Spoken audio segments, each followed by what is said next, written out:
हाँ जी, सारी साथियां ਨੂੰ ਸਾਰੇ ਦਰਸ਼ਕਾਂ ਨੂੰ प्यार भरी सत श्री अकाल आदाब। आज हम गांव लोहगढ़ अम्बाड़ा 2 में आए हैं। ये है जी हमारे पीछे राजकीय प्राथमिक पाठशाला लोहगढ़ अम्बाड़ा 2।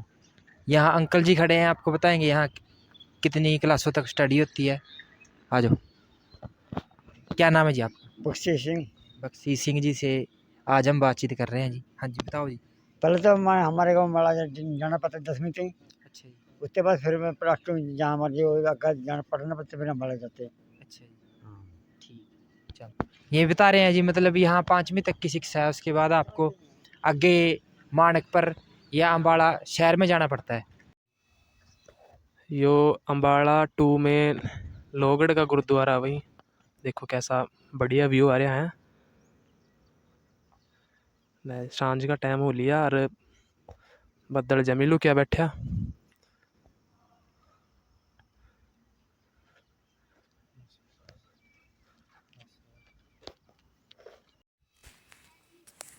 यो आप देख सकें जी गांव की गली, और इस साइड बच्चे साइकिल चला रहे हैं, अपने बचपन का आनंद उठा रहे हैं जी। ये है गांव की ज़िंदगी। बच्चे स्कूल से अपनी छुट्टी का एंजॉयमेंट और आनंद मान रहे हैं। ये है जी गांव का गला नाला सॉरी, जो कि टूटा पड़ा है। ये भी छोटे सा आपको क्लिप दिखाना चाहते हैं कि जो जल निकासी है वो भी ज़रूरी है, अच्छी होनी चाहिए, मतलब हर एक गांव के अंदर अच्छी होनी चाहिए। लेकिन यहाँ देखो आप। तो जी आज हम लोहगढ़ गांव में आए थे। जो ये कुएँ हैं जी, इनका जो ग्राउंड वाटर है वो नीचे चला जाता, मतलब नीचे जा रहा है। पहले लोग यहीं से पानी भरते थे, यहीं से पानी का यूज़ करते थे, लेकिन आज के टाइम में इनमें पानी नहीं रहा। जहाँ पे है वहाँ पानी खारा हो गया, या पानी का जो लेवल है बहुत नीचे चला जा रहा है। आज के टाइम में लोग या तो जलघर से अपना पानी लेते हैं या फिर ट्यूबवेल से पानी लेते हैं। तो इसके ऊपर भी सरकार को कुछ ध्यान देना चाहिए। आज हम गज्जन मास्टर जी से मिलने आए थे गांव में। तो गांव घूमने के बाद हम गज्जन सर के पास आए, उनसे बातचीत की। तो हमें कई टॉपिकों पे मैंने डिस्कशन किया है, वो हम अपने साथियों के साथ साझा करना चाहते हैं। हाँ जी, तो मैं आपको मिलवाना चाहता हूँ जी गज्जन सर से। हाँ, ये पवाद की आवाज़ श्री मनीष जी और अली साहब जी हमारे घर पर मौजूद हैं, और ये पहुँचे, इनका पहुँचने पर घर पर धन्यवाद। हमारे ये गांव की समस्याओं के बारे में कुछ जानना चाहते हैं, तो मैं आपको अपने गांव की समस्याओं से रूबरू करवाना चाहता हूं। सबसे पहले तो मैं बात कहूँगा कि मैं शिक्षा के क्षेत्र में रहा हूं, और शिक्षा का लेवल जो हमारे गांव का है क्षेत्र में बहुत नीचा है। यहाँ पर हमारे लोहगढ़, मानकपुर, डंगडैरी, डडियाना, देवीनगर, इवन देन केल, यहाँ कोई भी सीनियर सेकेंडरी स्कूल पास नहीं है। हमारी छोटे छोटे बच्चे 2 रास्ते में जीटी रोड पढ़ते हैं, क्रॉस करके जाने से माँ बाप उनको आगे भेजना ही नहीं चाहते हैं जी। वो बच्चे मैट्रिक करके यहीं तक सीमित रह जाते हैं। कोई परिवहन की सुविधा नहीं है कि वो बच्चे आगे जाके शिक्षा अपनी पूर्ण कर सकें। उसके अलावा शिक्षा में खेलों का बहुत महत्व है। स्कूलों में कोई खेलों का तरफ कोई ध्यान नहीं है, कोई ग्राउंड नहीं है, कोई पीटीआई टीचर नहीं है, जिससे कि शिक्षा के क्षेत्र के साथ साथ बच्चे अपने खिलाड़ी जैसे बन सकें। कोई ग्राउंड की व्यवस्था नहीं है। तो इसके साथ साथ तीसरी बात है हमारी कि पानी की समस्याएं। जैसे जब बाढ़ आती है, यहाँ पर गांव में घरों में पानी घुस जाता है, पानी निकासी की कोई प्रबंध नहीं है। सरकार ने रोड बनवा दिए, उनके साथ निकासी का कोई भी साधन नहीं है कि उनके साथ साथ पक्के नाले बनवाए जाएं 10-10, 20-20 फुट के। और पानी जब आगे से रुकता है तो घरों में बढ़ता है, कोई आगे पूछता नहीं है कि क्या इनका हाल है, क्या इनकी दुर्दशा है। सरकारें आती हैं जाती हैं, वोट लेके चले जाते हैं। इससे तो हमें, अब हम कारपोरेशन में ले लिए इन्होंने, कारपोरेशन में लेने का ये दुख हो रहा है, यहाँ पिछले 5-6 सालों से 7 सालों से कोई गांव में विकास नहीं हो रहा।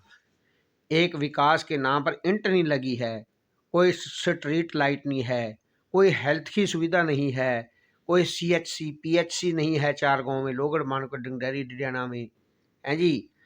तो बहुत ही समस्याएं हैं। सरकार का इनकी तरफ कोई ध्यान नहीं है।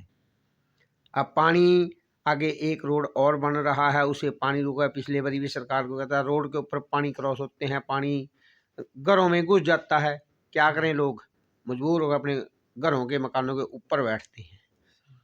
तो उसके अलावा हेल्थ की बात करी जाए तो कोई हॉस्पिटल होना चाहिए, जिससे कि अपने दवाई लोग यहीं पर अवेलेबल कर सकें। कोई जाने की साधन ना होने के कारण गरीब लोग हैं, इतना ज़्यादा बड़ा ये एरिया होने के बावजूद भी यहाँ सरकार कोई ध्यान नहीं देती। तो हमारी यही निवेदन है पुआल की आवाज़ से कि हमारी आवाज़ को आगे बचाएं शिक्षा के क्षेत्र में, हैं जी। और खिलाड़ियों के, जैसे मैंने बताया कि खेलों के क्षेत्र में और पानी निकासी के क्षेत्र में, इनके सारी की तरफ ध्यान दिया जाए, ताकि आने वाले समय में ये जो हमारा बैकवर्ड पिछड़ा हुआ एरिया है, ये हमारे बच्चे पढ़ लिख के खेलों में जाएं, उच्च शिक्षा प्राप्त करें, हैं जी। कहीं अब सरकार की जॉब तभी है जब बच्चे पढ़े लिखे होंगे, पढ़े लिखे नहीं हैं तो जॉब भी नहीं मिलती। ये दिहाड़ी तक ही मजबूर हैं। अब सरकार कह देती है 5 किलो राशन, इनको मजबूर कर दिया बेचारों को। 5 किलो राशन से क्या गुजारा चलता है? ये अपने घर में 5 किलो राशन मिल गया, ठीक है, खा लो, हैं जी। इनको एक बंधक मजदूर बना दिया सरकारों ने। तो हम ये चाहते हैं कि हमारी आवाज़ ऊपर तक जाए, सरकार को पता लगे भी क्या हो रहा है। इससे तो हमारी, अगर ये कारपोरेशन में लेना था, इससे तो हमारी पंचायतें ही बना दो, ताकि पहले विकास तो होता था थोड़ा बहुत। कोई सरपंच को अपने गांव में कह के गली ईंट कहीं लगवानी थी, लग जाती थी नाली में। अब कोई छोटी सी भी कहीं कोई नाली टूट गई तो उसके लिए शहर में फ्री जो घूम दे। अब कारपोरेशन है, कमेटी में कोई सुनता ही नहीं। कमेटी में बहुत भ्रष्टाचार है, बहुत ज़्यादा। वहाँ पहले तो अनपढ़ आदमी को यही नहीं पता लगता कहाँ जाना, क्या करना, किससे मिलें, हैं जी। तो हमारी ये जो नीतियाँ हैं सरकार की, नीतियाँ तो बहुत चला रखी सरकार ने, पर वो ग्राउंड पर उनका कुछ नहीं है, हैं जी। तो आपसे यही हमारी विनम्र निवेदन है कि हमारी बात को आगे पहुँचाया जाए। धन्यवाद। जैसे सर ने बात की कि नीतियाँ तो बहुत हैं, लेकिन वो लोक नीतियाँ नहीं है, वो सिर्फ ऊपर तक ही सीमित रह जाती हैं कुछ लोगों पर, लेकिन वो ग्राउंड में जो आम जनता है उनके पास नहीं पहुंच पाती। तो सरकार को ऐसी नीतियाँ बनानी चाहिए जो लोकपक्षी हों, उनके लिए काम करे और उनको अच्छी सुविधाएं प्रदान करा सकें। जैसे हेल्थ होगी, एजुकेशन होगी, ये हमारे फंडामेंटल राइट हैं जो सरकार को प्रोवाइड कराने चाहिए। बिल्कुल। किसी भी शख्स को अगर वो इस धरती पे जन्म ले रहा है तो उसको ये मिनिमम एसेंशियल चीज़ है जो उसको मिलनी चाहिए, लेकिन वो मिल नहीं पा रही। सर ने अपने 4-5 मिनट की बातों में सभी मुद्दों को चकाया, जैसे चोरी, नशा, यहाँ परिवहन की सुविधा नहीं है, एजुकेशन का आपने हाल सुन ही लिया, खेल ग्राउंड नहीं है, तो मतलब हमारा यूथ जाएगा कहाँ? ठीक है, हम बातें तो करते हैं भाई विश्व गुरु की, लेकिन हम जा कहाँ रहे हैं? ये बातें कईयों को कड़वी भी लगेंगी, लेकिन जो सच्चाई है वो तो सच्चाई है। अगर आप सोच रहे होंगे भाई ये बस वीडियो तक ही है, तो हम अपना गांव छोड़ के इतनी दूर आए हैं ये जो ग्राउंड रिपोर्ट है वो दिखाने के लिए। हम भी मतलब यहाँ से सर को मिल के जा सकते थे, लेकिन इससे पहले हमने पूरा गांव घूमा, देखा यहाँ नाले भी टूटे पड़े हैं, स्कूल प्राइमरी स्कूल ही है बस। अगर आप प्राइमरी स्कूल के बाद आपके पास कोई ऑप्शन ही नहीं है गांव में, आपको गांव को छोड़ के जाना पड़ेगा। अगर गांव को छोड़ के जाना पड़े छोटे बच्चे को, क्या पता उसके माँ बाप के पास साधन ना हो। अगर साधन नहीं है तो वो बस उसकी एजुकेशन वहीं ख़त्म है। अगर कोई बीमार हो जाए रात को, सबके पास साधन नहीं है, उसको साधन, पहले तो उसको साधन माँगने के लिए जाना पड़ेगा, इतने में चाहे कुछ भी दुर्घटना हो सकती है। मतलब इसके लिए सरकार को एम्बुलेंस होगी। ये तो मतलब मिनिमम चीज़ें हैं, हम आज भी इनके लिए मतलब हमें ये चीज़ें माँगनी पड़ रही हैं। लेकिन सरकार को इन पे ज़रूर ध्यान देना चाहिए, वो सरकार कोई भी हो। हम किसी सरकार के पक्ष में हैं, ना हम किसी सरकार के विरोध में हैं, ठीक है? सरकार जनता के लिए होती है, जनता के द्वारा, जनता के लिए शासन। चुनी जाती है। हाँ, लेकिन ये मुझे तो जनता की नहीं लगती है, कुछ लोगों की सरकार है, ठीक है?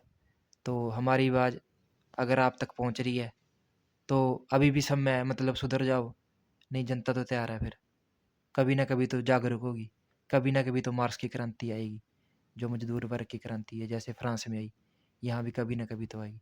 धन्यवाद, मैं मनीष पवार। तो भाई मतलब मैंने वॉइस रिकॉर्ड करी थी, लेकिन मैंने लगा शायद वायर सही तरीके से कनेक्ट नहीं हो पाई, तो मैं अभी अपना इसका वॉइस ओवर करने जा रहा हूँ। तो हमें ये भाई मुकेश बोल रहा, और एक भाई और मिला मानो जो जगदीश है, इन दोनों ने माते लिफ्ट दी। हम लोगड़ ते हाईवे पाए, हाईवे आने के बाद ये भाई जा रहे थे गुजरात। पहले इनका स्टॉप है जयपुर, ही कह रहे हमारे साथ जयपुर चलो। इब हम मतलब इन माते लिफ्ट दी, मैं और जाग हम घर गए। घर हम पहुँच गए थे 8:30 करीब, मतलब 9 बजे के करीब। मतलब बहुत अच्छा लगा, मतलब भैया ने मिलकर इनते पूछा, मतलब ड्राइवरी माँ इन्हों ड्राइवरी करते हुए मतलब बहुत टाइम हो गया, क्या दिक्कत आ रही क्या नहीं, है ना। मतलब ये सारे एक्सपीरियंस है ना, हम आपके साथ भी साझा करेंगे। आप भी हमारे साथ जुड़े रहो इस कारवा में, आपने बहुत कुछ सीखने को मिलेगा। मतलब इंटरनेट ते हटका आपने बहुत इन्फॉर्मेशन मिलेगी। यो भाई जगदीश आ गया, यो भी हाँ, मतलब आप हमारे साथ कांटेक्ट भी कर सकें। आप अपने गाँव में कोई बैठक बुलाना चाहा, ठीक है, कोई किसी भी मुद्दे पर अगर बात करना चाहा तो हम ज़रूर आवेंगे जी। अपनी मतलब उस चीज़ ਨੂੰ अपना भाग्य मानना कि आप बुलावेंगे हमारे ते। हाँ जी, तो बस इन्हीं शब्दों के साथ आपने हमारी वीडियो देखी जी, बहुत बहुत धन्यवाद इतना कीमती समय काटगा। बाकी एक दिन हम आपके गाँव में भी आवेंगे। चलो जी, धन्यवाद सभी को, गुड नाइट, बहुत बहुत शुक्रिया। वेट ये छोटी सी क्लिप हमारी भी रहेगी, मानो भी देख लियो। ये बैठा मैं, ये बैठा मेरा साथी रजाक, दोनों जने बैठे हम पीछा, देख लियो हमारी मतलब वॉइस कट गया, अरे भी क्या कर सका, है ना।